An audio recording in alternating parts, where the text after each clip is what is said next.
Hello, and welcome to CFI Breakfast Bytes, a podcast that is brought to you by the World Bank Center of Excellence and Rabo Partnerships and Foundation. My name is Rubiga Sivakumaran.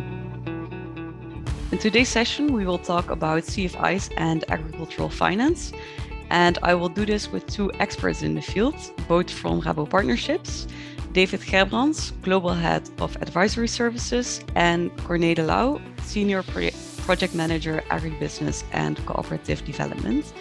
Welcome to both of you. It is quite widely acknowledged that access to adequate and affordable agricultural finance is quite complex. Factors such as weather risks, crop concentration, price volatility, unstructured value chains, and limitations in collateral make agriculture a very difficult sector to finance. But Corne, why are CFIs well positioned to tackle some of these challenges? Thanks, Rubiga, for asking me. It's a great question. And actually, as you might know, I'm the third generation cooperative bankers in my family, and my grandfather and father were both a chairman of a local member bank in the Netherlands. And they were able to provide finance to farmers in their neighborhood because they knew the farmers, they knew the families behind, and whether they were trustworthy or hardworking, etc. So in my opinion, it's actually the best KYC procedure you can imagine. And because they knew their customer, repayment ratios were really very high. So I've learned by heart that being close to communities you operate in is really important.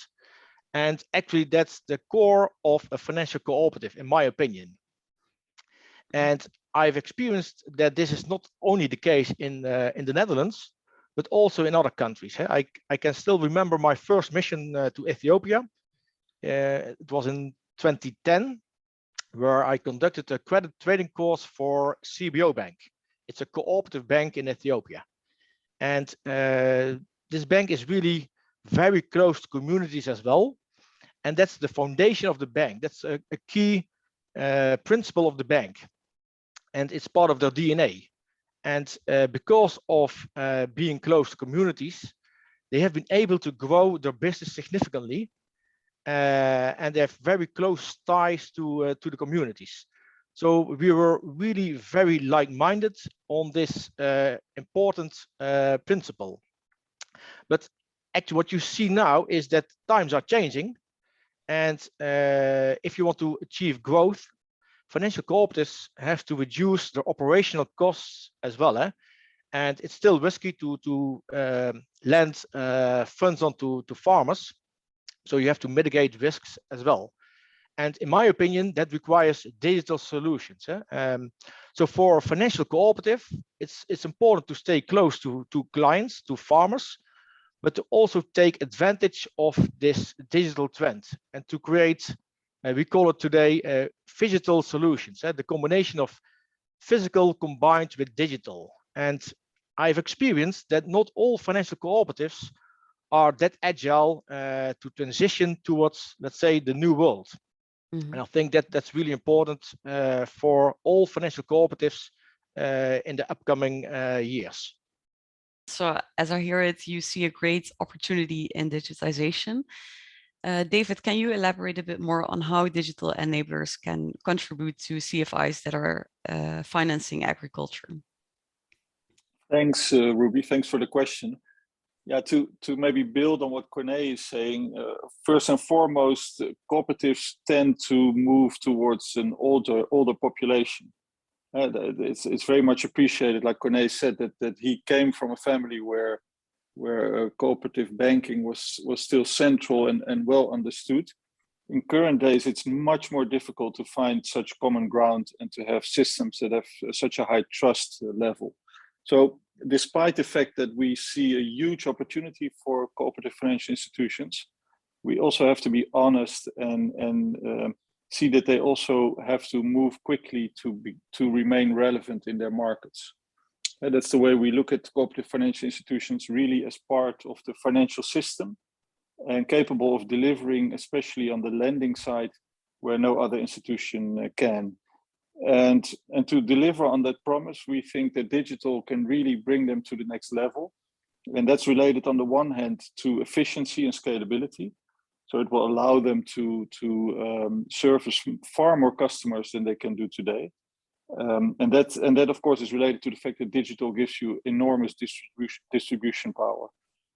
So whereby normally transaction costs are way too high to serve smallholder farmers, for instance, or small SMEs in rural areas. With digital service delivery, we believe that those costs can be brought down. And furthermore, and that's really the next level for many cooperatives, it would also allow them to step into the world of managing data of their customers. And managing data could bring them to the next level in terms of their risk determination. And it could also make them a valuable player for those parties that seek otherwise impact in the rural areas. So we really talk about a very ambitious agenda for these cooperatives to help them to deliver on their social promise in their environments. Mm-hmm. And another emerging trend is environmental sustainability. Corne, what can be the role of CFIs in this? Actually, sustainability is really one of my favorites. Mm-hmm. So in my opinion, financial cooperative, or actually all financial institutions, should have the ambition to contribute to the development of their environment, of their sectors, the food and agribusiness sectors.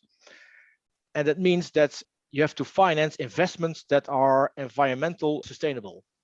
But at the same time, it's also important for the business to have a very good risk-adjusted return in the short term. So what's interesting is that clients that are focusing on doing business in a more sustainable way do have a lower risk profile. So actually, it's important to combine both, focusing on environmental issues, selecting clients that do appreciate and value the environmental situation, which can bring profitability of a particular financial institution as well. So then you can combine both worlds. A financial institution is also well positioned, let's say, to go beyond only financing. For instance, we have introduced a concept in Chile, which is called the Chilean Diamond.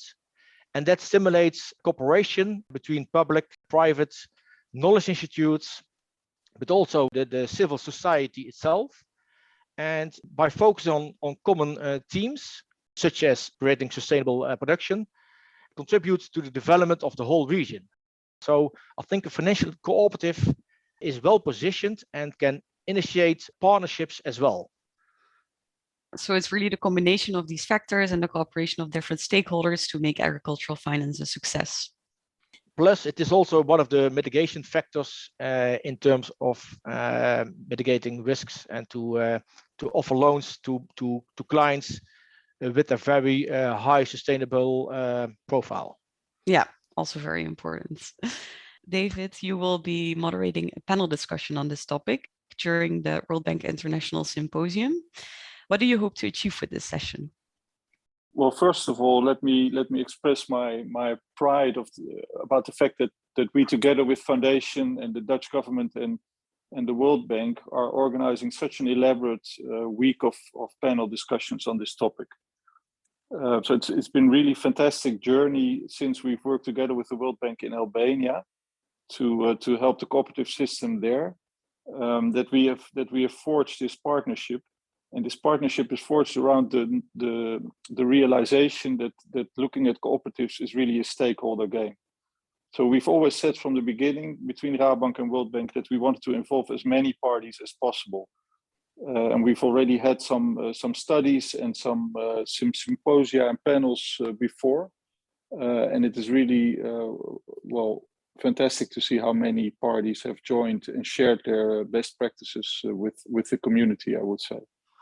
So on November 10, it's really special because there we have quite distinguished organizations. First of all, NABARD from India, who always can present staggering numbers and enormous impact in the sector. And secondly, we have Desjardins, who have a long-standing experience of bringing support to cooperative financial institutions worldwide. And thirdly, which could be perceived as the odd one out, is MasterCard. But MasterCard is our newest friend to this game because they are together with Rabobank, looking at how to digitize agri-value chains. And we think that could be a very relevant topic when looking at cooperative financial institutions as well. So the key of the whole symposium, but also of the November 10 meeting, is to acknowledge the sort of broad stakeholder game we're playing here. Hear the best practices from the different parties, and understanding how new technologies and new ways of banking are also relevant in this sector, and how that could really spur growth for the cooperative financial institutions. So I really look forward to that panel November 10th. Yeah, that sounds very promising. I'm looking forward to it too. And a small note to the listeners, the registration for the symposium is still open. Thank you, David and Corne, for sharing your knowledge and experiences with us today. This was also the last episode of this podcast series. We hope you enjoy listening, and after the symposium, we will be back with a new series, so stay tuned.